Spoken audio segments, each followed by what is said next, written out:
ഇപ്പോൾ ലൈവ് കണ്ട പ്രേക്ഷകർക്ക് ബോധ്യമായി കാണും ബിഗ് ബോസ് വീട്ടിലേക്ക് റീ എൻട്രി ചെയ്തവരുടെ തനി സ്വരൂപം, അവരുടെ ഗൂഢാലോചനകൾ, അവരുടെ പദ്ധതികൾ എന്തായിരുന്നുവെന്ന് അവരുടെ വായിൽ നിന്ന് തന്നെ പുറത്തു വന്നിരിക്കുകയാണ്. സരിക, ബിന്നി, നമ്മുടെ ശൈത്യ, ശാരിക ഇവരെല്ലാം ഇരുന്ന് സംസാരിക്കുകയാണ്. തൊട്ടപ്പുറത്ത് ബിൻസിയും ഒക്കെ നിൽപ്പുണ്ട്. അപ്പോൾ സരിക പറയാണ്, നിങ്ങൾ എന്ത് പണിയാണ് കാണിച്ചത്?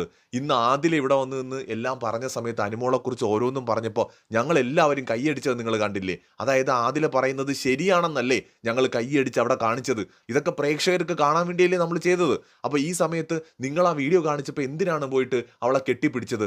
അപ്പോൾ ഇത് കാണുന്ന ആൾക്കാർ എന്ത് വിചാരിക്കും? നിങ്ങൾ തമ്മിൽ വലിയ പ്രശ്നമൊന്നും ഇല്ലെന്നല്ലേ കരുതൂ? അതൊക്കെ അത്രേ ഉള്ളൂ എന്നല്ലേ അവരൊക്കെ വിചാരിക്കുള്ളൂ. സരിക ചോദിക്കുകയാണേ, എൻ്റെ പൊന്നെ അതുവഴി പോയ രാജവെമ്പാല എനിക്ക് നാണാവുന്നു ഒന്ന്. പോട്ടെ. അത് കഴിഞ്ഞിട്ട് നമ്മുടെ ബിന്നി ഉടനെ തന്നെ ഇതിപ്പോൾ എന്താ പറ്റിയെന്ന് വെച്ച് കഴിഞ്ഞാൽ പുറത്തുനിന്ന് വന്ന ആൾക്കാരെല്ലാം കൂടെ ആദിലെ മാനിപ്പുലേറ്റ് ചെയ്തു എന്നല്ലേ പുറത്ത് ആൾക്കാർ കരുതുള്ളൂ. ഏത് ബിന്നി? അപ്പോൾ അറിയാമല്ലേ? എന്നാൽ കറക്റ്റ് അങ്ങനെ തന്നെയാണ് നമ്മൾ വിചാരിച്ചത്. ഇവിടെ നമുക്ക് മനസ്സിലായിക്കണത്. അപ്പോൾ ബിന്നിയുടെ മനസ്സിലിരിപ്പൊക്കെ അങ്ങനെ വരട്ട് വെള്ളിയിലോട്ട്. ഇതിനിടയിൽ അങ്ങനെ ഇരുന്നും കൊണ്ട് ഭയങ്കരമായിട്ട് ശൈത്യരെടുത്ത് എന്ത് പണിയാണ് കാണിച്ചത്? ഇതിപ്പോൾ അവള് ദൈവങ്ങളെ പ്രാർത്ഥിക്കുന്നതിന്റെ ബലമാണെന്ന് തോന്നുന്നു. ആദിലെ പറയാനിരുന്നതൊക്കെ പറയാതെ അവിടെ നിന്ന് പോയല്ലോ. ഇനിയിപ്പോൾ ആരും പറയത്തില്ലല്ലോ ഇതൊന്നും. അതൊക്കെ അവള് പറയേണ്ടതായിരുന്നു. അപ്പോൾ ശാരിക അവിടെ ഇരുന്ന് കറക്റ്റ് പോയിന്റ് ശാരിക പറയാണേ. അപ്പോൾ ഉടനെ തന്നെ ശൈത്യ അവള് പോകുമ്പോ പറയണമെന്ന് ചോദിച്ചപ്പം നൂറേയും ഞാനും വേണ്ടെന്ന് പറഞ്ഞു. അത് തന്നെ. ഇനിയിപ്പം അവളെ ഭാഗ്യം, അല്ലാതെ ഇപ്പം എന്ത് ചെയ്യാൻ? എൻ്റെ പൊന്ന് സരികേ, ഇതെങ്ങാനും അവിടെ അതിലെ പറഞ്ഞിട്ടും കൂടെയാണ് പോയെങ്കിൽ ഇപ്പോൾ അനുമോക്ക് എത്ര ഓട്ടമുണ്ടെന്ന് എനിക്ക് അറിഞ്ഞുകൂടാ. നമ്മളെ കമ്മ്യൂണിറ്റി പോളിലൊക്കെ 69-70% ഒക്കെയാണ് നിൽക്കുന്നത്. അതിലിപ്പോൾ 85-90 പോകും. നിങ്ങൾക്ക് അറ്റാക്ക് വരും എല്ലാവരും കൂടെ വെളിയിറങ്ങി ഇതൊക്കെ കാണുമ്പോൾ. പറയാതെ പോയതുകൊണ്ട് അറ്റാക്ക് വരണതിൻ്റെ തീവ്രത കുറയും. മൈനറോ പാനിക്കോ ഒക്കെ വരത്തുള്ളൂ. അത്രയും ഞാൻ പറയണുള്ളൂ. ഇതിനിടയിൽ നമ്മുടെ അഭിനയ സിംഹം ശൈത്യയുടെ കാര്യമാണ് എനിക്ക് മനസ്സിലാത്തത്. ശൈത്യ പറയല്ലേ, ഇതിപ്പോൾ അബദ്ധമായെന്നാ തോന്നുന്ന ചേച്ചി, അവളെല്ലാം വെളുപ്പിച്ച് ഞാൻ പുറത്ത് പോയിട്ട് എല്ലാം പറഞ്ഞാൽ മതിയായിരുന്നു. ഇപ്പോൾ അവൾ PR-ൻ്റെ കാര്യമെല്ലാം വെളുപ്പിച്ച് ചേച്ചി, അവൾക്ക് 30 ലക്ഷം രൂപയുടെ ലോൺ ഉണ്ടെന്നൊക്കെ പറഞ്ഞിട്ട് എല്ലാം കയ്യിൽ നിന്ന് പോയി ചേച്ചിന്ന്. അവിടെ ഇരുന്ന് കരഞ്ഞ ശൈത്യ.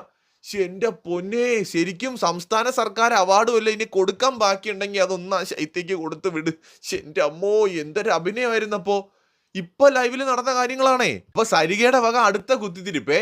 സരിക ചോദിക്കണം, അതിനിപ്പോ 30 ലക്ഷം രൂപ ലോൺ ഉണ്ടെങ്കിൽ അത് ആസ്തിയുള്ളവർക്കല്ലേ കിട്ടുള്ളൂ. അപ്പൊ പിന്നെ അതൊക്കെ എങ്ങനെ ശരിയാവും?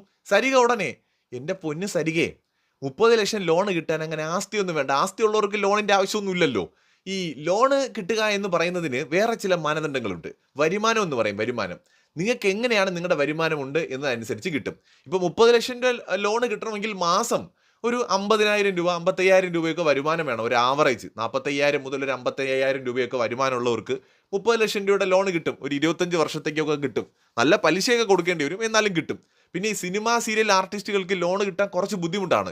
കാരണം ഗവൺമെന്റ് ജോലിയും പ്രൈവറ്റ് കമ്പനികളിൽ ജോലി ചെയ്യുന്ന മാസ ശമ്പളക്കാർക്കുള്ളതുപോലെ സ്ഥിര വരുമാനം അവർക്കില്ല. ഒരു ക്ലാസ് അങ്ങ് എടുത്തേക്കാം, സരിക പുറത്തിറങ്ങുമ്പോൾ ഒന്ന് പഠിച്ചോ. അപ്പോൾ അതായത് ഈ ഒരു സാധനം എന്താണെന്ന് വെച്ച് കഴിഞ്ഞാൽ ഈ സ്ഥിര വരുമാനമുള്ളവർക്ക് കിട്ടും. അപ്പോൾ ഇൻകം ടാക്സ് റിട്ടേൺസ് നിങ്ങൾ കൃത്യമായിട്ട് 2 വർഷവും 3 വർഷവും ഒക്കെ ആയിട്ട് ചെയ്യുന്നുണ്ടെങ്കിൽ, നിങ്ങൾക്ക് അത്യാവശ്യം വരുമാനമുണ്ട് എന്ന് അതിൽ കാണിച്ചിട്ടുമുണ്ടെങ്കിൽ, നിങ്ങൾ ഈ പറയുന്ന പോലെ ആർട്ടിസ്റ്റുകളാണെങ്കിലും തരക്കേടില്ലാതെ ബാങ്ക് ലോൺ കൊടുക്കും. ഇപ്പോൾ അനുമോളെ പോലത്തെ അത്യാവശ്യം കുഴപ്പമില്ലാതെ തിരക്കുള്ള ഇന്നത്തെ ജനറേഷനിലുള്ള ഒരു ആർട്ടിസ്റ്റ് എന്ന നിലയ്ക്ക് അവർക്കൊരു മാസം 50,000-60,000 രൂപയൊക്കെ എന്തായാലും പുഷ്പം പോലെ ഉണ്ടാക്കാം. പ്രത്യേകിച്ച് പ്രൊമോഷൻസും കാര്യങ്ങളും ഒക്കെ ഇപ്പോൾ ഉണ്ട് താനും. അപ്പോൾ അതുകൊണ്ട് ഒരു ആവറേജ് സ്ഥിര വരുമാനമുള്ള ആളായിട്ട് തന്നെയാണ് ലോണൊക്കെ കിട്ടിയത്. അതിൽ സംശയമൊന്നുമില്ല.